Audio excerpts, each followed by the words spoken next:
Few institutions in the UK provoke stronger emotion than the NHS. Depending on who you listen to, it's either a national treasure held together by goodwill or a system so broken it's barely functioning at all. You'll hear words like failing, collapsed, unsustainable, and it's understandable.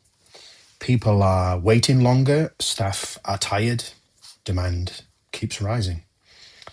But today, I want to step back from the language of catastrophe and ask a steadier question. Is the NHS actually broken beyond repair? Or is it under strain, imperfect, but still holding the line? Because the answer matters, not just for policy, but for morale, trust, and for the people who keep showing up every day. There's no denying the pressure. Waiting lists are long, staffing gaps are real, and burnout is widespread. These things aren't imagined, but the way we talk about them has consequences. When we describe the NHS as collapsed, we are implying that nothing works, no one cares, and improvement is impossible. And that's just simply not true. Language shapes perception. Consequently, perception shapes policy, and despair is a very poor starting point for reform.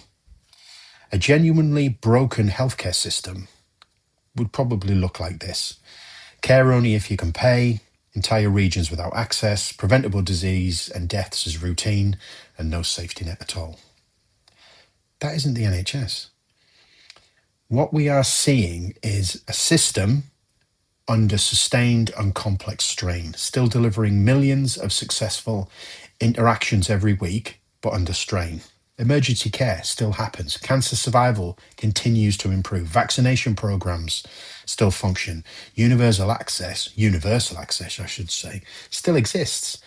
The strain is serious and the strain needs addressing, but strain is not collapse. And conflating the two hides where the real problems are.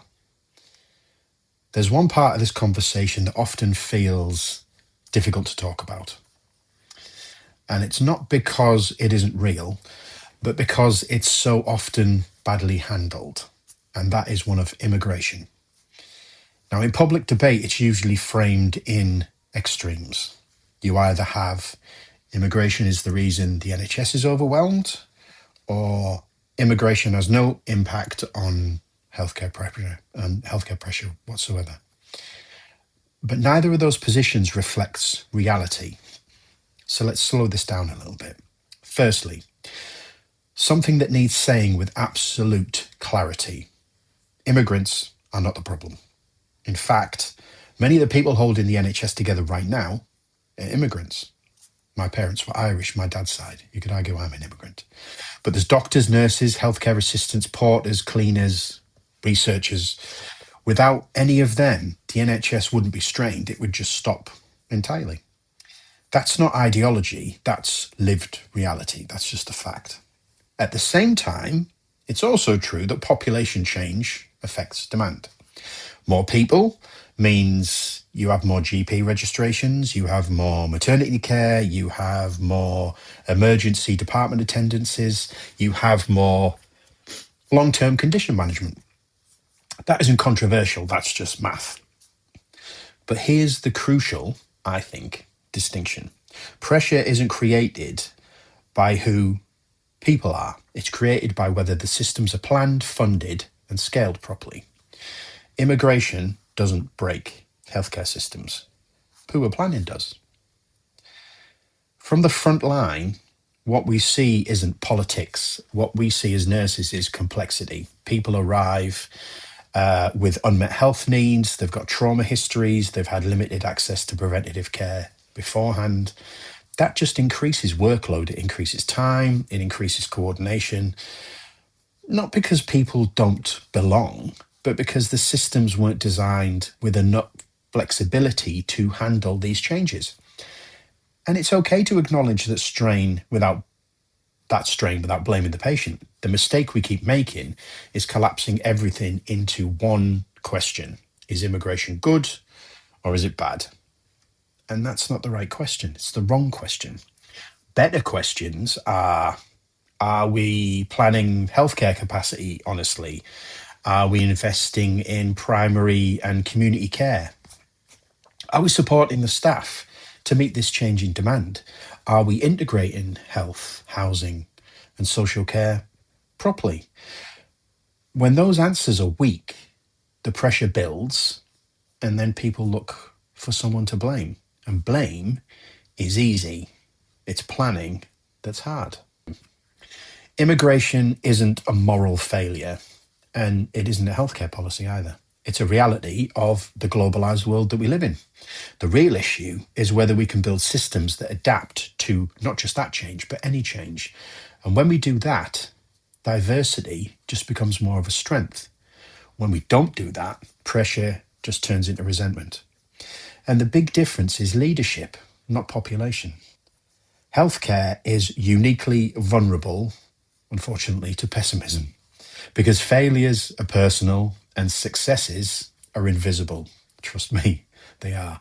A missed ambulance target becomes a national headline. 1,000 routine competent treatments never do.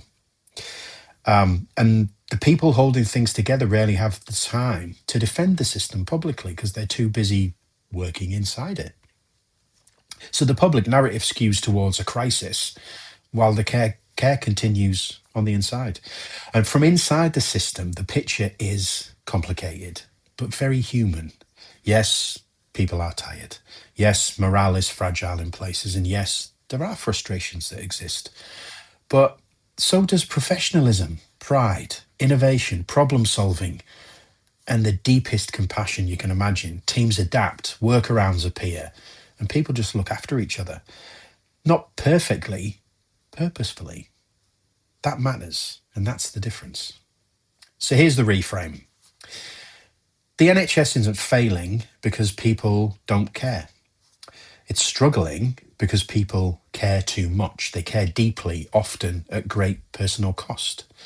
And that is not a weakness. That's a foundation to be built upon. Systems can be reformed, capacity can be built, and pressures can be eased, but only if we talk honestly with each other, without making scapegoats out of individuals, without slogans, and certainly without despair.